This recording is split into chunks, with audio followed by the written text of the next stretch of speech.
that you'll only see right here on ABC Big 2 News. Last week, we brought you the story of a dog who died in the back of a Midland animal control truck. Well, tonight, the owners of the dog, Sire, are speaking out after the sudden loss of their pet. Rachel Hallam talked to the family, who says they're heartbroken, but they want to thank the city for their efforts to fix the problem.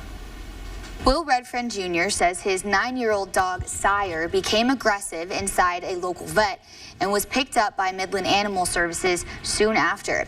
He said the officer was doing his paperwork when he left the dog in the back of the vehicle, and when they returned, they found Sire dead.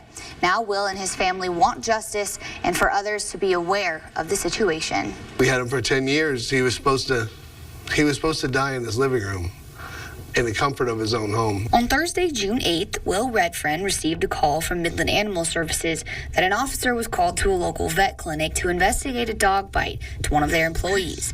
Will said his mom had taken his dog Sire to the vet while he was out of town. He started growling. Well, she got impatient and tried to grab the leash. Well, he put his hand towards my mother and he bit her arm.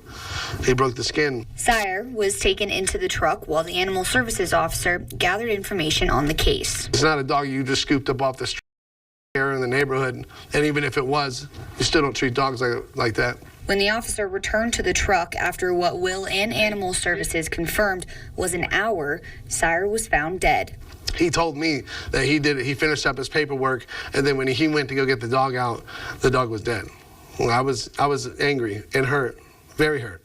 Will says being a bulldog pit bull makes his throat would swell in the heat, and after an hour in the back of the truck, it swelled up and closed his throat. And that's ridiculous. It doesn't matter if it's a dog or a human. You know, a bully is they have adenoids, so whenever they get hot and overheated, their jaw or their throat swell up. They can't breathe, so he has to be ventilated at all times. Will and family are devastated since the loss and just hope others are aware of the dangers he can have on your furry friends. We like to grieve. Our misery doesn't like company. We're not these type of people. We don't ask for any type of recognition, but I think that people need to know if your dog is getting, it doesn't matter who it is, if they're going anywhere with anybody and you love him, you need to ensure that the safety of the dog is priority, because no one else is going to do it for you.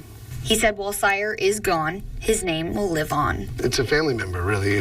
And I really looked at dogs like that before, but he's really changed my whole life, my whole outlook of having a pet.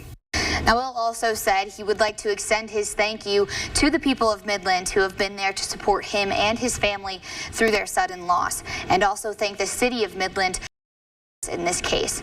As of now, Animal Services is still conducting an internal investigation. Reporting in studio, Rachel Hallam, ABC Big 2 News.